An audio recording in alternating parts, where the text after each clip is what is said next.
First, I want to take a look at the commandment itself. Going back to Exodus 20, verse 8, just briefly I want to look at the word keep. It says, remember the Sabbath day to keep it holy. Now, we'll notice that it doesn't say to make it holy. Mankind does not make things holy. Only God makes things holy, and it was God that made the Sabbath holy. So he's not asking us to make it holy, he's asking us to keep it holy. Okay?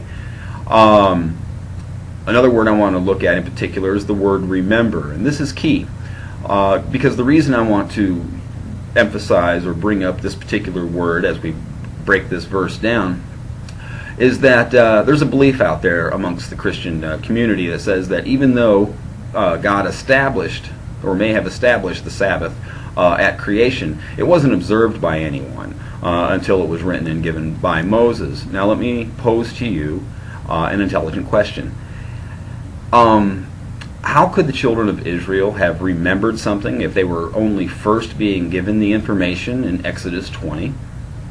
I mean, in order to expect someone to remember something, they would have to have prior knowledge of it in order to remember it.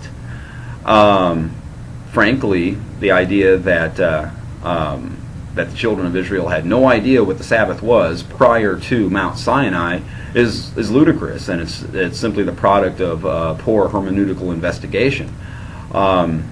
However, not all Bible theologians and scholars are wrong on this account. For instance, John Wesley, who was the founder of the Methodist Church, wrote in his book, Notes on the Bible, the following, and I'll quote, "The fourth commandment concerns the time of worship. God is to be served and honored daily." That's true, I have no argument there. "But one day in 7 is to be particularly dedicated to his honor and spent in his service. Remember the Sabbath day to keep it holy. In it thou shalt do no manner of work." He goes on to say, "It is taken for granted," this is key, "it is taken for granted that the Sabbath was instituted before. We read of God's blessing in sanctifying a seventh day from the beginning, Genesis 2, verse 3. So that this was not the enacting of a new law, but the reviving of an old one." Why was it being revived? Why is the word revive or reviving being used right there? Well, it's quite simple. Children of Israel had just spent approximately 400 years in Egyptian bondage where they very likely were not allowed to keep the Sabbath. However, the law didn't go away just because Pharaoh wouldn't allow its practice. It was being revived. They were being reminded so that they could remember the Sabbath day to keep it holy. Now, we have other Bible theologians that, again, are quite accurate on this. This isn't the teaching and observation of just me here, okay? This is teaching that is found in almost every early denomination, but somehow we've lost contact with those roots. For instance, the commentary, and it's a well-respected commentary. Just about every pastor out there will have this in their collection, by Jameson, Fawcett, and Brown. They speak of the fourth commandment in Exodus 20 in this way: "Remember the Sabbath day," implying it was already known and recognized as a season of sacred rest. Also, the respected theologian Matthew Henry, in his book, The Concise Commentary on the Whole Bible, had this to say regarding the seventh-day Sabbath, and I'll quote, "The form of the fourth commandment, remember, shows that it was not now first given, but was known by the people before." He goes on to say, "The advantages from the due keeping of this holy day, were it only to the health and happiness of mankind, with the time it affords for taking care of the soul, show the excellency of this commandment. The day is blessed, and men are blessed by it and in it."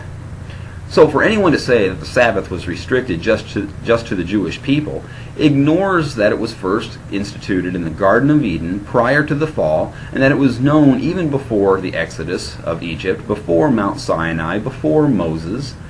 Now, let's get some biblical support for that idea. Okay? Let's go back to Genesis. We're going to read in Genesis chapter 26, verse 5. This is God talking about Abraham. And it reads, "Because that Abraham obeyed my voice and kept my charge, my commandments, my statutes, and my laws." Now, some immediate questions should come to mind for you when you first hear that verse, and especially in light of the question, is the Sabbath just for the Jewish people? First, we have to ask the question, was Abraham a Jew? No, he wasn't. The Jews as a people did not exist until after Jacob. Jacob begot the 12 sons that later begot the 12 tribes of Israel, thus establishing the children of Israel, the Jewish people. Another question that needs to be asked when confronted with this verse is, which commandments, laws, and statutes was Abraham obeying? I ask that question because prior to this verse, there are no explicit direct statements by God that any laws existed. You can read every single line in the book of Genesis up to this point, and you will not find God giving a single law, statute, or commandment. Okay? So, where does that come from? How could God say that without confusing everybody? Simply, God is not the author of confusion. He's not confusing anyone. What we need to understand is we need to have a better grasp on the book of Genesis. First off, the book of Genesis was not meant to be a book of law. It is a historical book. It is a book that seeks to explain our origins and give us a sense of our history. It is not meant to be a book of law.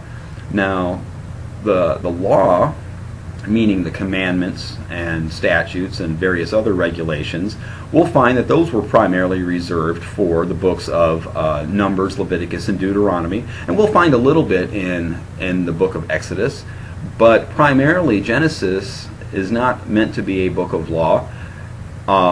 We misapply the meaning or the understanding of what Genesis is all about. If we start making arguments that, well, that law can't be found in Genesis, so it doesn't apply, you're missing the point of the meaning, and basically you would be missing what Genesis is, what its whole point is. Also, there's another biblical account, again, before Mount Sinai, before the giving of the Ten Commandments, that talks about the Sabbath. Okay? This is a very revealing passage, and I'd like to read it for you.